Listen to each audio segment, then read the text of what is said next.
پارلیمان میں موجود نہیں تھے، وہ فاتحہ کہنے گئے ہوئے تھے میاں طارق شفیع مرحوم کی. یہ فاتحہ تھوڑی لیٹ بھی کہی جا سکتی تھی، ہم سمجھتے ہیں کہ وہ فیملی ممبر تھے، بڑا مقام ہے ان کا، لیکن یہ فاتحہ دیر سے بھی کہی جا سکتی تھی. پارلیمان کے آپٹکس بڑے میٹر کرتے ہیں.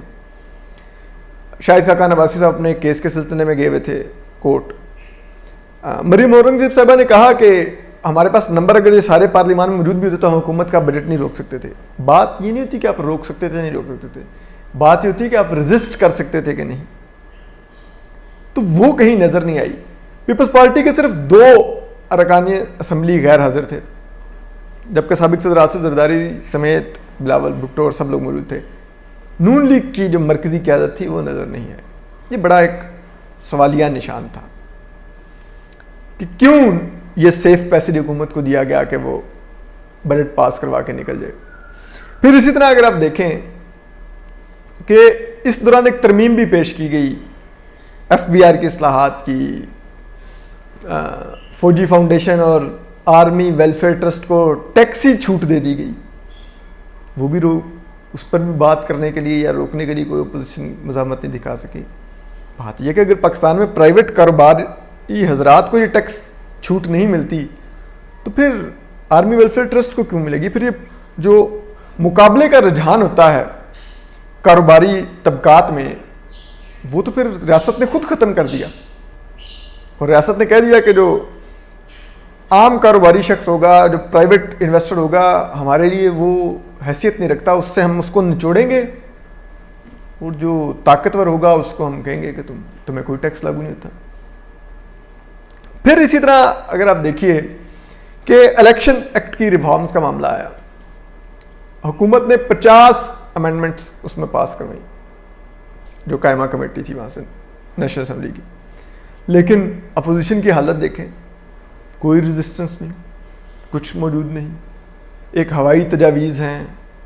اس سے بہتر تو الیکشن کمیشن نے شکوار اعتراضات اٹھائے کہ یہ شک آئین سے متصادم ہے. اپوزیشن کو کوئی اتا پتہ ہی نہیں. میاں شہباز شریف صاحب نے کر دیا کہ اوورسیز پاکستانیوں کے لیے ووٹر کے لیے آپ یہ کر دیں کہ ان کو آپ ریزرو سیٹوں پر لے آئیں. اس تجویز کے اوپر کیا پیچھے تھا کہ تھرولی آپ نے اس کو کیا اور کوئی اس کے اوپر کوئی بنا کے لائے ایک ہوائی تجویز دے دی. اس سے پہلے بھی آپ پی ڈی ایم بھی دیکھ لیں، پی ڈی ایم میں بھی یہی ہوتا رہا، استعفے دے دو استعفے دے دو. کیا استعفوں سے حاصل ہوگا؟ کچھ معلوم نہیں تھا، کوئی تیاری نہیں تھی. دیگر آپ چیزوں پہ دیکھ لیں. تو یہ ایک اپوزیشن میں جو ایک فقدان نظر آتا ہے، اور خصوصاً جو پاکستان کے سب سے بڑی اپوزیشن پارٹی ہے پی ایم ایل این، جس کو کم از کم ہماری اسیسمنٹ کے مطابق اگلا الیکشن آرام سے جیتنا چاہیے، لیکن اس جماعت کے اندر جو یہ بحران ہے کہ وہ کسی چیز پر کلیئر پوزیشن نہیں لے پاتی.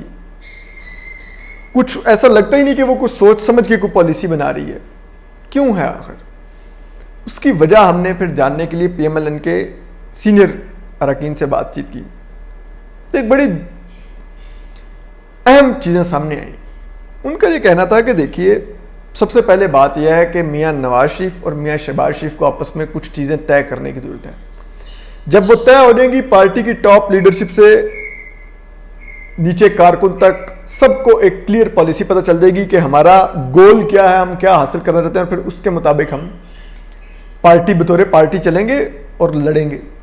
انہوں نے کہا کہ ہمیں یہ ڈیسائیڈ کرنا چاہیے، جو میاں نواز شریف کہہ رہے ہیں کہ ہم نے مزاحمت کرنی ہے، تو پھر اگر یہ ڈیسیجن ہو جائے تو پھر ہمیں جو مفاہمت کرنا چاہتے ہیں ان کو پچھلی نشستوں پر بٹھا کے خاموشی سے بٹھا دینا چاہیے، اور فرنٹ رو میں ان قائدین کو بٹھانا چاہیے جو مزاحمت پر یقین رکھتے ہیں، اور پھر وہ لے کے پارٹی کو چلیں. اور اگر ہمیں میاں شہباز شریف کی ماننی ہے کہ ہمیں مفاہمت کرنی ہے اسٹیبلشمنٹ سے، اور ہمیں اپنے آپ کو قابل قبول بنانا ہے اگلے الیکشن کے لیے، تو پھر ہمیں جو مزاحمت کرنے والے پارٹی قائدین ہیں ان کو پچھلی نشست پہ بٹھا کے مفاہمت والوں کو فرنٹ رو میں بٹھانا چاہیے، اور پھر ان سے پارٹی چلوانی چاہیے، وہ پارٹی کا بیانیہ لے کے چلیں. انہوں نے کہا جب تک یہ ڈیسیجن نہیں ہوتا پارٹی کنفیوز رہے گی، پارٹی کھل کر کسی بھی ایشو پر کھڑی نہیں ہوگی. اور پھر وہ یہ کہتے ہیں کہ ہم نے ان سے پوچھا کہ دیکھیے، ایک تاثر ہے کہ کہا تو جاتا ہے کہ میاں نواز شریف اور مریم نواز صاحبہ مزاحمت کرنا چاہتے ہیں، لیکن دوسری طرف جب میاں شہباز شریف کو موقع ملتا ہے اور وہ جب بھی مفاہمت کی کوشش شروع کرتے ہیں تو یہ دونوں باپ بیٹی میاں نواز شریف صاحب اور مریم نواز صاحبہ خاموش ہو جاتے ہیں اور پھر 3-4 ماہ 6 ماہ کی بریک لیتے ہیں اور اس کے بعد پھر دوبارہ ایک یہ مہم شروع کرتے ہیں ووٹ کو عزت دو کی اور اینٹی اسٹیبلشمنٹ اور پرو کانسٹیٹیوشنل ایک مہم شروع کرتے ہیں. اگر تو وہ واقعی بلیو رکھتے ہیں تو پھر وہ 6 ماہ چپ کیوں ہوتے ہیں؟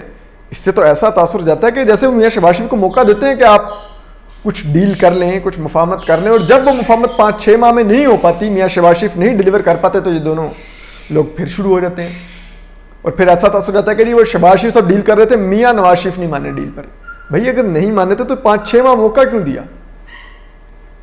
تو اس پر انہوں نے کہا کہ دیکھیے اس میں مسئلہ یہ ہے کہ ہم یہ چاہتے ہیں کہ جو دونوں بھائی ہیں یہ آپس میں طے کریں کہ اگلا پرائم منسٹر کا کینڈیڈیٹ کون ہے, مریم نواز صاحبہ ہیں یا میاں شہباز شریف صاحب ہیں, کیونکہ ان میں سے جو پارٹی کا اگلا پرائم منسٹر کا کینڈیڈیٹ نامزد کر دیا جائے گا اس سے بھی پارٹی کو میسج چلا جائے گا کہ پارٹی نے اگلا الیکشن مزاحمت سے لڑنا ہے یا مفاہمت سے لڑنا ہے, پارٹی نے اگلا الیکشن ووٹ کی سپریمیسی کے لیے لڑنا ہے یا پارٹی نے اگلا الیکشن اقتدار میں آنے کے لیے لڑنا ہے. کیونکہ اگر ووٹ کی سپریمیسی کے لیے لڑنا ہے تو پھر مریم نواز صاحبہ پرائم منسٹر کی کینڈیڈیٹ ہوں گی, اور اگر اقتدار میں آنے کے لیے لڑنا ہے تو پھر میاں شہباز شریف صاحب پرائم منسٹر کے کینڈیڈیٹ ہوں گے. اسی طرح وہ یہ بھی کہتے ہیں کہ ہم نے کہا کہ میاں شہباز شریف صاحب ویسے کیا آپ کو لگتا ہے کہ کیوں نہیں وہ اب تک 2-3 دفعہ انہوں نے کوشش کی ہیں ڈیل کروانے کی, لیکن وہ ڈیلیور نہیں کروا پائے بلکہ الٹیمیٹلی خود بھی واپس جیل چلے گئے. تو اس پر ان کا کہنا تھا کہ میاں شہباز شریف کے خلاف بڑے سنگین نوعیت کے مقدمات ہیں, اور جب کوئی شخص ایسا مذاکرات کار ہو کسی سیاسی جماعت کا جو خود سنگین مقدمات میں ملوث ہو تو وہ کچھ حد تک کمپرومائز ہو جاتا ہے. وہ جب مذاکرات کرتا بھی ہوگا اسٹیبلشمنٹ سے تو اسٹیبلشمنٹ کہیں نہ کہیں کیرٹ اور اسٹک کی پالیسی اختیار کرتے ہوئے کہیں نہ کہیں اس کو مقدمات میں ریلیف کا بھی کرتی ہوگی سب کچھ, تو وہ کہیں نہ کہیں اپنی ذات کے لیے بھی کچھ نہ کچھ بات کرتے ہوں گے. تو جب وہ اپنی ذات کے لیے کوئی بات کرتا ہوگا تو پھر وہ ہو سکتا ہے پارٹی کے لیے اس حد تک نہ کانٹیسٹ کر پاتا ہو کسی پوزیشن کے اوپر, پارٹی کے لیے اس حد تک نہ نیگوشیٹ کر پاتا ہو. تو ایسا بندہ اگر مذاکرات کرنے ہی ہے اسٹیبلشمنٹ سے تو وہ طاقت کی جسے کہتے ہیں نا وہ میز پر بیٹھ کے اسی طرح سے ہو سکتے ہیں, یا آپ کہہ سکتے ہیں اسٹرانگ فوٹنگ پہ اس طرح سے ہی ہو سکتے ہیں کہ اگر وہ جو کوئی بھی مذاکرات کو وہ خود کسی طرح سے کمپرومائز نہ ہو, وہ خالصتاً پارٹی میاں نواز شریف اگلے الیکشن اور ان کے لیے صرف بیٹھ کے بات کرے, اپنے آپ کو قابل قبول بنانے کے لیے بات نہ کرے. تو یہ وہ چیزیں ہیں جس پر سوال اٹھتے ہیں, کیونکہ آپ اگر دیکھیں کہ میاں شہباز شریف نے سہیل وڑائچ صاحب کو ایک انٹرویو میں ماننا تھا کہ انہوں نے پچھلے الیکشن میں اپنے آپ کو قابل قبول 2018 میں بنانے کی کوشش کی, ایون کہ اسٹیبلشمنٹ سے وزراء کے نام تک ایکسچینج کیے, اور شاید یہی اسٹیبلشمنٹ کی طرف سے ان کو لارا لگایا گیا تھا کہ وہ میاں نواز شریف کو لینے کے لیے ایئرپورٹ نہ پہنچے جب وہ گرفتاری دینے اپنی بیٹی مریم نواز کے ساتھ پاکستان آئے, کہ ان کو تھا کہ ٹھیک ہے ہم نے کچھ ایسا نہیں کرنا تاکہ الیکشن ہو جائے اور ہم پاور میں آ جائیں تو پھر دیکھ لیں گے. لیکن کیا کیا اسٹیبلشمنٹ نے ان کے ساتھ نہیں آنے دیا ان کو پاور میں. تو یہ سوچنا چاہیے کہ اس طرح کی ڈیلز نہیں چل سکتی. یہ پارٹی کو کلیئر پوزیشن لینے کی ضرورت ہے کہ پی ایم ایل این کہاں پر کھڑی ہے, اور پھر وہ کیونکہ پی ایم ایل این کا جو کارکن ہے وہ میاں نواز شریف نے لڑنے کے لیے تیار کر دیا ہے, لیکن شاید وہ ابھی تک پوری قیادت کو لڑنے کے لیے تیار نہیں کر سکے. کارکن تیار ہے لڑنے کے لیے, وہ نعرہ بھی لگاتا ہے, وہ تنقید بھی کرتا ہے اسٹیبلشمنٹ پہ کھلے عام, لیکن قیادت کہیں اس طرح سے نظر نہیں آ رہی, سوائے چند ایک ناموں کے جو تنقید کرتے نظر آتے ہیں. شاہد خاقان عباسی ہو گئے, محمد زبیر ہو گئے, مریم نواز صاحبہ ہو گئیں, یہ چند ایک کی گنے چنے نام ہمیں نظر آتے ہیں جو کھل کے تنقید بھی کرتے ہیں, ہارڈ سٹانس بھی لیتے ہیں. رانا ثناء اللہ ہو گئے, طلال چودھری ہو گئے, یہ ہمیں نام نظر آتے ہیں. تو یہ بڑی سوچنے کی ضرورت ہے, جبکہ دوسرے جو پارٹی کے قائدین ہیں وہ صرف عمران خان پر تنقید کرتے ہیں لیکن اسٹیبلشمنٹ کی طرف تنقید نہیں کرتے. یہ ڈسٹنگوش انڈرسٹینڈ کرنے کی ضرورت ہے اور اس کو ہی ختم کرنے کی ضرورت ہے. اور یہ فاصلہ جب ختم ہوگا تو پی ایم ایل این ایک اسٹیٹ پالیسی سے لڑے گی اور پھر نظر آئے گا کہ پی ایم ایل این کی منزل کیا ہے. تو ہم آپ کو اپڈیٹ کرتے رہیں گے. اپنا خیال رکھیے, سلامت رہیے, اللہ حافظ.